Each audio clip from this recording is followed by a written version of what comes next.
Welcome back to another episode of What Are You Made Of with the unstoppable Mike C-Roc. That's me. I'm in the house and you're unstoppable too, by the way. Just remember that this mission that I'm on has to do with all of you understanding that you're unstoppable to living the life of your dreams.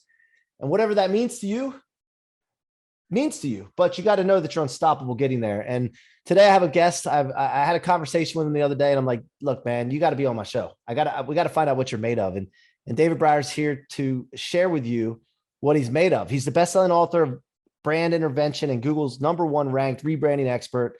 David's 4 decades of expertise have received over 320 international awards, including the rare honor of being presented the Presidential Ambassador for Global Entrepreneurship medallion, generating well over $6 billion in sales and revenue for his clients around the world. David, welcome to the show, man. Absolutely. Well, thanks for having me, dude. Well, look, hey, so why stop at 320? Are you still going after awards right now? I'm not. It was a very big driver for me when I started in my career, and some over 4 decades ago. And at a certain point, you go, where am I going to put all these freaking things? It's like, Yeah. And so to me, the new awards are not in the form of recognitions and trophies and plaques and shit that I get, but actually the ones that my awards now are, okay, good. That client became a millionaire.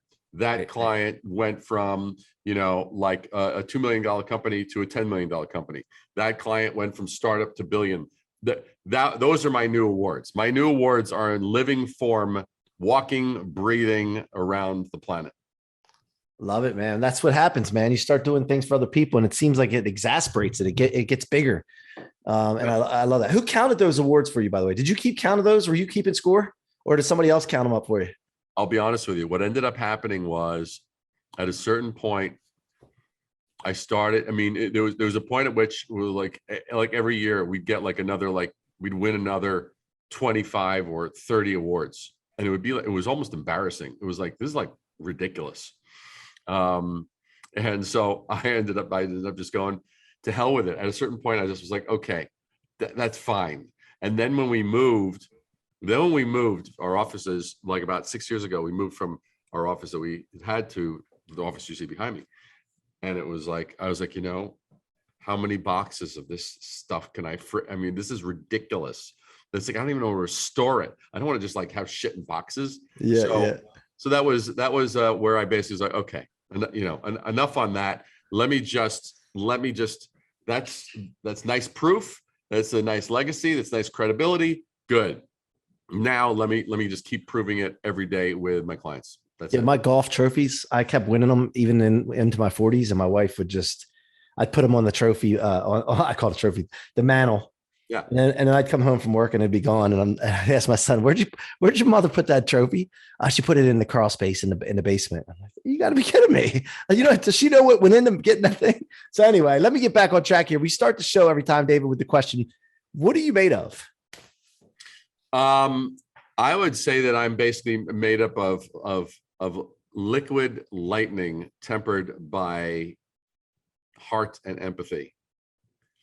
And for anyone listening to that, go, how the hell do those things belong together? They belong together perfectly, because if I did not give a shit about others, I wouldn't lean in as much as I do when I'm actually helping my clients.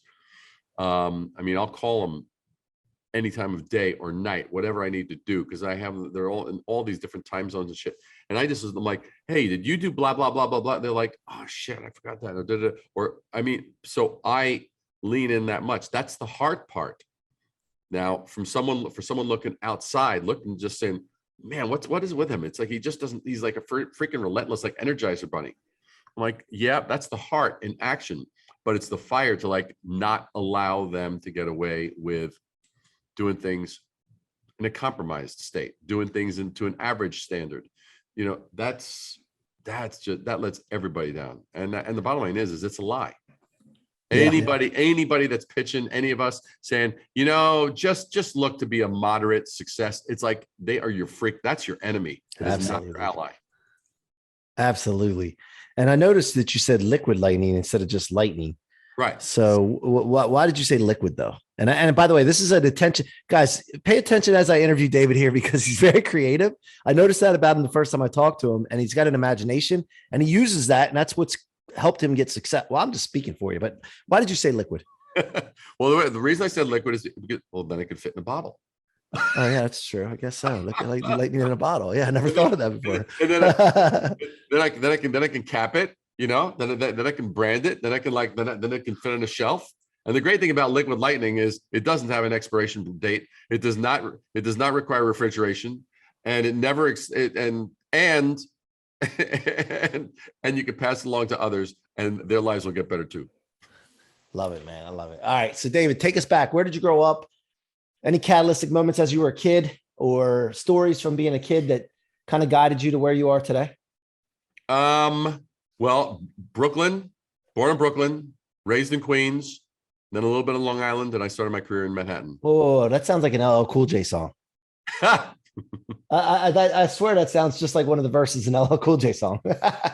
Represent Queens. She was raised in Brooklyn, something like that. For those hip hop fans back in the day, anyway. Exactly. So you're raised in the streets of New York, man. And look, man, it's totally different from where I grew up, man. I grew up in the country. Oh, okay. Outside of Philly, and then into the suburbs, and then out into the country. Totally different. So talk to us about that, growing up in the city. Well, see, so it's interesting because now I live in a more sort of rural type setting, and because this is where my wife is from. What I always have to tell people when they say, "What's a New Yorker doing out here?" I tell them it's not part of a witness protection program. Okay. but the basic thing is for me, I loved, especially Brooklyn. I loved the melting pot. I mean, on my one block, I had Italian, Hungarian, Polish, black, white, Latinos. No, there were no Hispanics on my street anyway. On my street, we didn't have any, but we had all of these others, and that was just part of, like, you know, everyone came through Ellis Island, and Brooklyn was the place you went to, right? Mm-hmm. But no, I no Hispanics. I didn't know any in my neighborhood. Yeah. But it was definitely a total mix of different cultures, and there was that kind of rawness. But what I loved was if something happened, like let's say someone decided to pick on me, or I got into a fight, and word got that, and people heard around on the street, you know, we'd have a neighbor who was like, you know, down like 3 houses down, who would come over, knock, she'd go, what happened with David?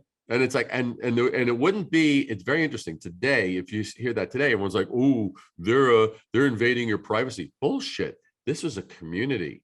This was part of our extended family. And it was awesome. And so you had these kind of like adopted godparents and cousins and things of all that just were people who lived on your street. I loved that community element of Brooklyn. That was really rich to me. Queens, some of that, but different. But in Queens, there was more tension. There was more racial tension. We probably had about a 65% in my school, about 65% black, so 35% white, right? And it was like we got along well, and there were times when there was stuff. Wasn't a racial thing as much as just growing up. It was that age. Yeah, so yeah. It wasn't. But I remember there were things that I learned that I could say, and learned things that I learned that I couldn't say, because there was now where you grew up. I have a question for you. Did you have this thing called, hey, like you would get into a rank, like you would rank each other out? Did you ever get into that, like that verbal battle? Yeah. What do you mean? Like just busting on each other, so to speak? Totally busting. Yeah, you know, yeah. Your mother, Your mom. Yeah. Oh yeah. Okay. So we had that. Well, I learned that there was like, you could talk about, well, you this and you that and you this and your mother that and your father that and but I made the mistake of going, because we kept on going back and forth at each other. This is just like the way we passed time. And I said, well, your grandmother. Well, I didn't realize that grandmas were off limits. And Yeah. and it was like, and that became That was a definite learning lesson. I was like, okay, if looks could kill, I would. Well, when I was growing up, we didn't even get to that level. It was the mom, man. Like you couldn't do that. Like we'd get in the bathroom and there'd be a fight or something. And somebody would take a little piece of paper towel and they'd put it on the guy's shoulder. And the guy that was like talking shit to him would knock the paper towel off his shoulder and say, he knocked your mom on the floor. And then they would go at it, you know? So I know what you're talking about. Yeah. So, but a lot of lessons learned, huh? Yeah, absolutely. So where did you get your creativity from? Because you're very artistic, you're very imaginative. And that to me, from what I'm seeing, you could say something different, but I can see that that's where a lot of your success comes from, because so many people, I think we're all born creative, by the way, but I think some people just get so encrusted with normalcy, you know, but yeah, talk about creativity. Well, it's like for those that actually are seeing this, you could see this is part of my office that you see behind me. And a lot of this is artwork that I've done. See that painting right there? Yeah. George Harris did that when I was about 16 years old.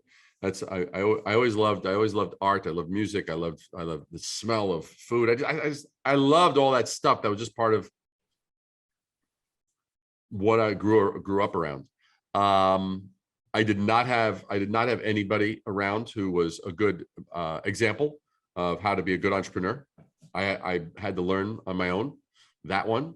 I had to learn what worked in negotiations, what didn't work in negotiations, what the stupid stuff to fall for, because I think anybody new in business always falls for someone's going to say, hey, yeah, no, that's great, you could do that, but it's like, can you give me a better deal? We'll be doing a lot of work together. I fell for that like about 2 times, you know, and because that all that work, it never came.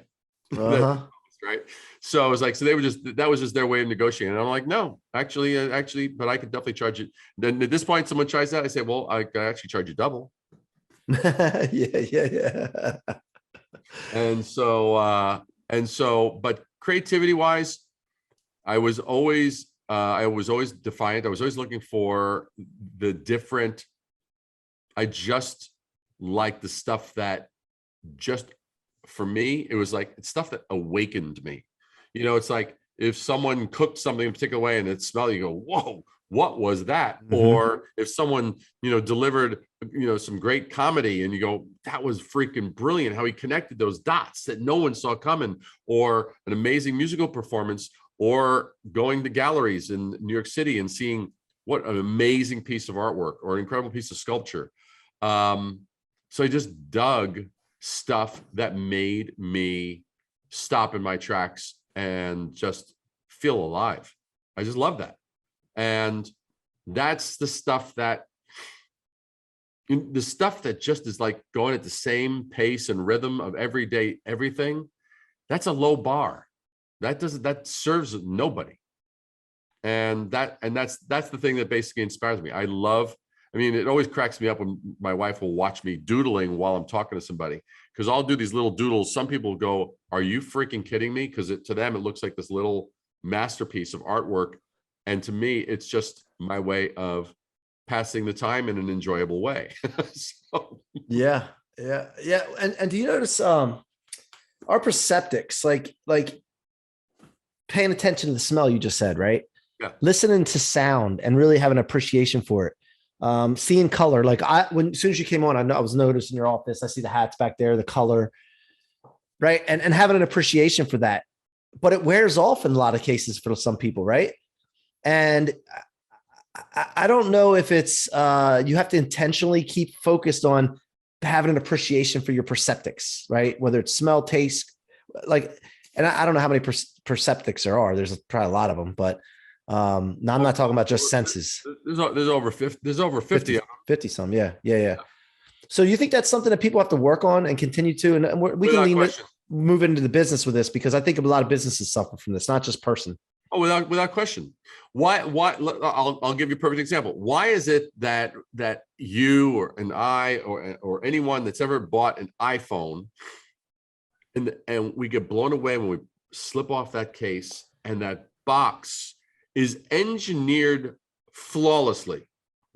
The paper, the fit, and then you see the little plastic part on top of the top. It's like They didn't go to sleep. Too many people are doing stuff on autopilot today. Way too many people. It's like, oh, okay, different day, same shit, different day, boom. And that's the thing. I don't like doing the same thing over and over. I hate just doing repetitive tasks. Yet some people, that's what they do. I mean, it's a choice. It would not be my choice. I wouldn't be good at it, and same thing over and over and over and over. Static. Yeah. It would drive me nuts. Yeah. So I have the saying, I was just saying this the other day in front of a group of people, like, I love variety. I get bored very easily. I need that variety, except for my wife. That's the only one thing. I need multiples and varieties of other things, but my wife is one thing I'm good with. Like, but the thing is, I guaranteed, if you like variety, guaranteed your wife, the interactions in your discussions must be like, you might dynamic. Have your point, and you feed off of it. Dynamic. Yeah, absolutely. It's definitely, yeah. So take us through when you start with talking to a business. Let's say somebody calls you up and says, look, man, David, I need some help, man. I mean, I know we're missing the mark here. Yeah. I know we're missing the mark. Can you help us? And like, where do you start? Like, what's the first few steps? Don't give away all your secrets, but like, kind of take us through like how you view it. No, it's perfect. Well, the first thing I say is, so let me ask you something. This is what I like. If, let's say you were saying, I said, let me ask you something. So tell me why I, a prospective customer, should give a damn about your product or service. That's a very common question I will ask. And then I will get an answer. That answer might be 4 minutes long, 5 minutes long, might be 15 or 20 minutes long. And then when they're done, I thank them. And then I say, now let me ask you something. So why do I know that if I went to your competitors, they would pretty much tell me their version of what you just told me? Because I asked the question that I asked you, and everyone's going to be saying, well, we this, we that, we're the best, we're the greatest, we've been doing this for so long, we're in the USA, family owned, locally, grass-fed, non-GMO, freaking vegan, this and that. It's like, who gives a shit? Who gives a shit? So all the places that they're talking about, all the things that they're raw, it's like, what people don't understand, entrepreneurs miss this all the time, is that we're in the business of disruption. It's like, how is a prospective customer going to come to a new conclusion if all we're presenting them is old information that they've heard 100 times, 1,000 times, 10,000 times? We're doing it with our enthusiasm. We're doing it with all of it, but it's pretty much using the same words, the same promises, the same context, the same way you framed it. There's nothing different here. Right. And then people go, oh, I don't get it. You're not really hearing me. No. You're communicating. Your ability to communicate sucks.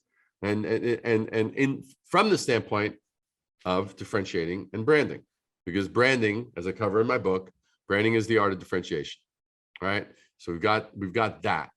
Good. So that's the first thing. The one, they've got to realize there's a problem. When I ask them that question and they do that, and then I ask them the next question that I told you, now all of a sudden they go, oh shit. Because they realize we do sound like everyone else. There isn't much of a distinction. Well, how hard do you think you have to sell if you're now walking in and you sound like the last company, you smell like the last company, you taste like the last company, you walk like the last company, you talk like the last company? How hard do you have to now sell to establish any point of difference in value and result? You got to work your ass off. So that's the first thing. It's really looking at that noise, that wall of noise that's known as your competition, because that is what your prospect is hearing, and that's what they know, and that has dictated your narrative, unless you redefine it and reframe it. Yeah, I would have answered that question, Dave. Look, man, I don't want to bullshit you. I don't know. Hey, that's why I called you, because some people try to bullshit you, like, and then they end up sounding stupid anyway. Like I would have just, if I'm calling you, man, I need help. Like I don't know what the hell the answer to the question is, man. But I know now, because like you said, with all the stuff, 24-hour news cycles, all the attention's going out there. Like you need to set a hook, right? You got to have they call it clickbait sometimes, but you got to back the clickbait up, or that's short lasting, right? So I guess, I mean, has there ever been a company that stumped you where you're just like, yeah, I don't know, man. I think you got other problems besides just branding. Oh, occasionally that happens. Occasionally, it's like, look, guys, you guys aren't executing on anything. It's like, okay, now you got the name, and now you get the brand, and now you get the look, and now you get the narrative, and you got all this stuff, and you're not in the ring doing the hustle. That's kind of like if I were to use this as an analogy, let's say someone was a boxer. Well, he's done all the training, he's freaking cut, and it's like, and he's got the perfect outfit and the perfect footwear, the foot gear, and the moves are good, and it's and the bell goes off, and he doesn't get in the ring. That's what some companies are doing every freaking day. Mm-hmm. I don't care that you're cut. If you're standing outside and you will not win. No matter how much you potentially can, because you now got everything you need, unless you're showing up, it's not going to happen. And that's basically what occurs with way too many companies. Mm-hmm. It's like, and the way I see it, we have this, I think it's a cultural epidemic, which is like this little thing of entitlement. Well, we're working hard. Therefore, no, there is no business karma. It's like, yeah, you want to do good, but the idea that you are owed from the universe recognition, wealth, affluence, fame, followers, and all that kind of stuff, just because, well, we've paid our dues and we've done this and that. That's a Hollywood script, man. It's not real life. It's like, you know what? Everyone that I know, and I have a lot of A-listers in my corner. Whether you're talking Damon John, you're talking Claude Silver from VaynerMedia, you're talking Grant Cardone, any of these A-listers, none of them, you'd say, well, they're really wealthy. They don't have to work. Do I see any of them slowing down? Hell no. Do I see them leaning in more? Hell yes. Mm-hmm. And so the thing is that's what it takes. If individuals at the top of the food chain are doing that, what do you think the rest of us need to do? So you're creating an attraction model for people, right? It's creating an attraction model. They got to perform. And then you got people like Grant. You brought Grant's name up. Grant goes out and pretends that he doesn't have branding and pretends that he doesn't have stuff, and still is willing to hit the phone, still willing to grind and do all the stuff that you can get by with that stuff if you don't have branding too, by the way. But it's a lot of hard ass work. And it's like, as soon as you complete a deal, you got to go on to the next one and do it again. That's the thing. It's like everything's a la carte. Boom, boom, boom, boom. You don't have the compounding. You don't have the compounding factor that you do if you're aware as a brand. It will compound and compound and compound and compound. That's the difference. Yeah. So one of the things I've been talking about myself, like I went on this journey because I've been trying to get known in this local market back in the day because we had a mortgage company and real estate and having seminars, doing all this stuff. And then I'm like, you know what? And I want to get your take on this. So I started thinking to myself, you know what? I'm playing way too small of a game here. Mm-hmm. Like I'm trying to get known in this local market. It's not even a real big metropolitan area, Ocean City, Maryland, the Delmarva region. It's not even that big of what am I doing? I had a wake up, like, what the heck? So I started thinking, I got to get known nationally. Yeah. Like if I get known nationally, this local market will take care of itself. Like it's just smaller, right? Nothing against the people. It's just smaller. Then I said to myself again, like, well, if I'm going to go that big, I might as well go global and figure out, even though I may not do business global, but get known that the rest will take care of itself. And then David, I said, if there's aliens, because I saw some talk about aliens in Congress or something. I don't even know if they're real or not, but I saw something about aliens and I'm like, well, I got to make sure they know me too, because know me and know what I do and never forget it and just beat it into them. Never forget it. Right. Yeah. So when I started doing that, when I wrote the book, the podcast, I started, if I'm going to do this, and like you said, showing up, I got to be able to be prepared to perform. And I started a media company, getting people on podcasts and shows and television and press. I can't do that for someone if they're not going to show up. And when they get that omnipresence, be able to keep that omnipresence. Right. So what are your thoughts on the big think? Like, is it, I guess the question would be, is it better to be omnipresent or have perfect branding? Assuming the work ethics there. Omnipresent or better branding? Those were your two options? I don't know. You give me the options then. But help me with the question. Put it this way. Execution is always going to outperform execution is always going to outperform perfection. And you're hearing this from someone who really, I push perfection as hard and fast as I can. But there was something that Gary Vaynerchuk said a few years ago that really hit me. He goes, guys, what you're doing is you're sharing these micro moments and these things. They're not a $200 million summer blockbuster film that's got to, just where everything is just, it's like, put it in its right perspective and its right context, and it'll be more important and more valuable to the people you serve and more valuable to you to get more content out. And I know that Grant is Grant is all about, it's volume. It's a volume game. It's a volume game. And that's the advice he gave to Alex Hormozy. He said, Alex was like producing X amount per week. And he was like, dude, it's a volume game. You're like way, way under where you need to be. And so, so now Alex Hormozy drops freaking 80 freaking pieces of content every freaking week. 80. That's I'm like, well, but Dave, on that question, when you get to a certain level, is it good to kind of keep people wanting more of you instead of saturating it though? That's a false notion. The idea, you can only saturate it if you are dull, if you're going on autopilot and and you got nothing new to say. And I compare it to this. I actually learned this because when I came out with my book, Brand Invention, I realized, oh shit, I'm opening this door for people that don't know me. There are lots of people that know me, but there was lots more that don't know me. I'm like, okay, I'm opening this door. If this is the first thing they hear, and I don't have something that gives them a regular diet in terms of a presence, then I am actually, I'm shooting myself in my foot. Yeah, so yeah. I decided to come out. I did 1 minute Wednesdays. I started every Wednesday. I started, and at first I thought, how am I going to first of all, how am I going to have great content in 1 minute that actually makes them feel like they got something? That became achievable really super fast. That was very easy to do. But the other part was, I was like, oh God, maybe after 10 or 15 of those, I'll have nothing more to say, right? That was a thought that I'd had. And I was like, all of a sudden, as soon as I got it out of my head, out of my system, it was like emptying a pitcher. All of a sudden, more water can now be put in that freaking pitcher. Yeah, space. As soon as I got it out, all of a sudden it was like the next chapter of awesomeness. Otherwise, we're holding on. And it's interesting. I'm going to point this out. This was my realization.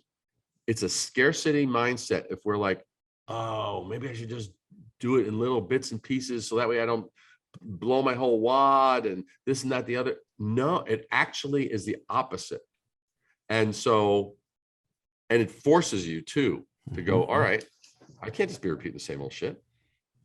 Yep. And do you spend a lot of time learning and searching for more things to understand and be able to bring to your audience? Well, I do, but I also do it in a way that I find personally very efficient. I'm a very intent observer. So I don't let life just sort of automatically, I know we've all experienced this, when you've driven in a car and you get to the destination and you realize, where the hell have I been for the last 25 minutes? Right? Yep. We all experience that, right? You go what the hell? Well, most people are living life that way. Oh my God. So the thing is that I'm a very intent observer. It's I used to daydream a lot when I was younger, but now I don't daydream very much. I life dream. So I oh, that would be awesome to do, and I freaking then execute. But that thing of, I'll look, and people are always fascinated. It's wow, you haven't talked for a while. I am so active and so actively listening and watching and seeing what happens with this and what happens with that and what triggers that and what triggers that and what goes on and who left with something, who left with nothing. I'm always watching. Do you take notes or put stuff in your phone or shoot a video right away, or do you just keep it up here? If I can extract from that something that is valuable, so I kind of refer to them as kind of these are what's the underlying principle? Why did that happen? I don't write down anecdotes much, but I will say, oh, that was interesting. For example, with my masterclass that I put together, there was one thing that I incorporated into the masterclass because I found that it changed the way people learned. I have my masterclass: never learn for one, always learn for two. And when I tell people that, they're like, huh? And well, here's what I mean. Like if I say, all right, here's the thing, Mike. I'm going to teach you something. I'm going to teach you something. And the next 30 minutes, you're going to learn and master how to do this so that you could do it. You would take it in a particular way. You'd assimilate it in a particular way. Now, if I say, all right, now, Mike, I'm going to teach you this thing. When you're done learning it, I want you to teach Sally over here how to do it. Your ownership of that information will be higher. Your accountability will be higher. You won't just be going through the motions. For me, you can't fake it at that point. You're like, you got to really know it if you're going to actually now be able to get another. So that one little principle, like I was listening to something and I was like, bam, that's the kind of thing you'll find in my little notes on my iPhone. I'm like, boom, never learn for one, always learn for two. And that's built into my masterclass every week. Being able to disseminate what you're learning. Yeah. 1,000%. Yeah. Yeah. I love that because I do it all the time. I mean, I think it really bores into you and then it becomes part of you when you can teach it. That's right. Absolutely. I love that. So as we're winding down, tell us about your book. It's called Brand Intervention. It was a best-selling book. Can you show us it for the people watching on video? Right there. Brand. Did you get your copy yet? No, not yet. Did you send me dude, what do I do? You have to give me your neighbor's. You have to give me your neighbor's phone number. I'm gonna call Maybe my wife has it upstairs or something. Who knows? She keeps the mail in piles sometimes. I go through the mail a lot. Well, you saw. Oh, I love this. I love what you showed me on the call. Yeah, show them on the video here. Yeah, I mean, it's like there's how big the freaking people go nuts because people just love it because it's like it just cuts through the BS. I was sick and tired of books that made me read 300 pages and there was only 20 pages in the middle somewhere, buried somewhere, that had all the stuff that I wanted, and everything before it was preamble and everything after it was extraction. So I don't need that. I don't need that shit. You made me feel so good, David, because look, my book had big writing, but not like yours. Like I thought mine had big writing. Let me find some. I mean, I don't know if you guys can see this or not, but like my words are pretty big, right? Yeah. Right? But you make me feel better. Like it feels bad now because I was like, man, I wrote a book, but the words are kind of not big words, but big font. and then you do your thing, and I'm like, oh man, I'm not the biggest writer in the world, the biggest font writer in the world, man. No, but I love it, and it gets attention. And it drives home a point without all the fluff. That's the thing. Well, here. I mean, my most favorite chapter, to give you the perfect example. My most favorite chapter is chapter 26. And the reason is because it goes over good versus great. Right there. Good versus great. But here's what it's made up of 2 sentences, man. That's the entire chapter right there. Okay. And I'll tell you what it says. It says a good brand makes us feel good about what they stand for. A great brand makes us feel good about what we stand for. That's all you freaking need to know about that. That's guys, it. David just read a chapter of his book on my podcast, and the podcast is only about 35 minutes long. I mean, he just read a chapter of his book to us. Right. I love it, man. Hey, Dave, look, man, I want to thank you for coming on here. You've been great. I think we got connected via LinkedIn, and after that one call, I'm like, I want to hang out with this guy. So where are you stationed, by the way, David? Out of about an hour east of Minneapolis, and we're in western Wisconsin, actually. Yeah. Okay. And it gets cold in the wintertime there. So, guys, if you go see David ever, just go in the winter, in the summertime. Anyway, thanks for being here, man. I appreciate you. If there's anything I can ever do for you, let me know. We'll definitely be doing something together here in the future. Thank you, man. And where can they find the book, David? Amazon. You can find Amazon, Barnes and Noble, Books A Million. Just like bang. It's okay. It's magic. Awesome. You guys have been listening to the What Are You Made Of podcast with your boy, the unstoppable Mike C-Roc. And this guy right here, David, you got to give him the unstoppable belt. He earned that today. And I just love what he's doing. So thank you guys all for being here and listening. Thanks for all the support that you've given me. Go subscribe on your favorite podcast platform. And if you like watching these on YouTube, Mike C-Roc, you can look it up. And I'm there. Subscribe there. Watch us. And you'll see our handsome faces. Until next time, be unstoppable.